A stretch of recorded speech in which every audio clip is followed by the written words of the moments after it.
السلام علیکم مومنین، یا علی علیہ السلام مدد مومنین۔ میں ہوں سید علی اور آپ دیکھ رہے ہیں میرا یوٹیوب چینل حسینی کاروان علیہ السلام ٹی وی۔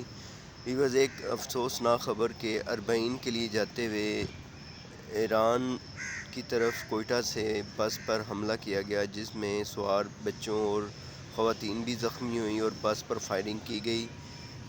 اس فائرنگ کے دوران ڈرائیور کی بہادری، ہم اس ڈرائیور کو، بس کے ڈرائیور کو سلام پیش کرتے ہیں کہ جس نے موٹر سائیکل سوار دہشت گردوں کو سائیڈ دی، ان کو ٹکر ماری اور وہ گر گئے، زخمی شدید ہو گئے، اور وہ وہاں پر دہشت گرد جو تھے وہ گرفتار ہو گئے، اور اللہ تعالیٰ نے وہاں پر معصوم بچوں، عورتوں اور مومنین جو زائرین تھے ان کی جانیں بچائیں۔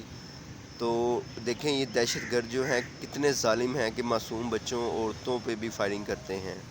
تو ان کا کوئی دین مذہب، کوئی ان کا وہ نہیں ہے۔ ان کو چاہیے کہ اس وقت جو گرفتار ہوئے ہیں ان کو قرار واقعی سزا دینی چاہیے، اور ان کو کبھی کسی صورت بھی جو ہے وہ ان کو نہیں چھوڑنا چاہیے کہ یہ ظالم ہیں، یہ انسانیت کے دشمن ہیں، یہ ملک کو بدنام کرنے والے لوگ ہیں، یہ پاکستان کو بدنام کرتے ہیں، یہ معصوم لوگوں پر فائرنگ اور ان کو قتل کرتے ہیں۔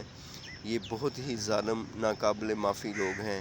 اللہ تعالیٰ پاکستان کو ان سے محفوظ فرمائے، اللہ تعالیٰ تمام مسلمانوں کی حفاظت فرمائے۔